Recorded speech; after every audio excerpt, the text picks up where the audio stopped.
The four big supermarket chains have been told to change the way they colonise the country's shoppers.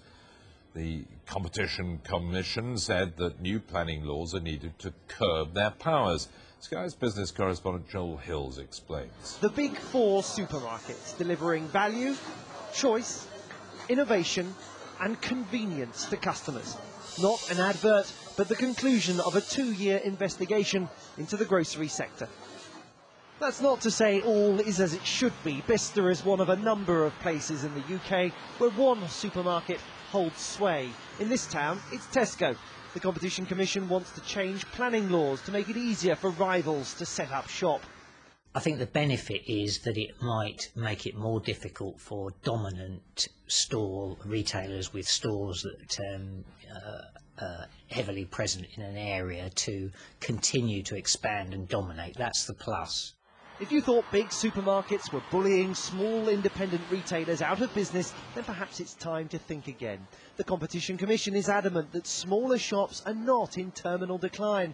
Patricia Baker, the baker, agrees. People will just come in here for a loaf of bread. They know they can get it cheaper elsewhere, but they come to us for the quality. Supermarkets say they like to drive down prices. Some farmers and other suppliers complain they're too aggressive. This report finds little evidence of that, but is concerned enough to recommend a new code of practice and the appointment of a supermarket czar to resolve disputes. The Competition Commission basically concludes that, generally speaking, the supermarkets are doing a pretty good job. And yet just a few days ago, the Office of Fair Trading accused Sainsbury's, Morrison's, Tesco and Asda of unlawfully coordinating the prices of cigarettes, one of a number of ongoing OFT investigations into the retail sector.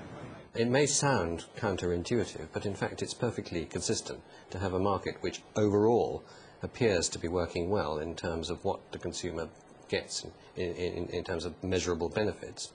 But at the same time there is a tendency to attempt to collude, to restrict competition at the sort of operational level. The sheer size of the big four creates suspicion. Supermarkets do wield great power, but today we've been reassured that on the whole they do so responsibly. Joel Hills, Sky News.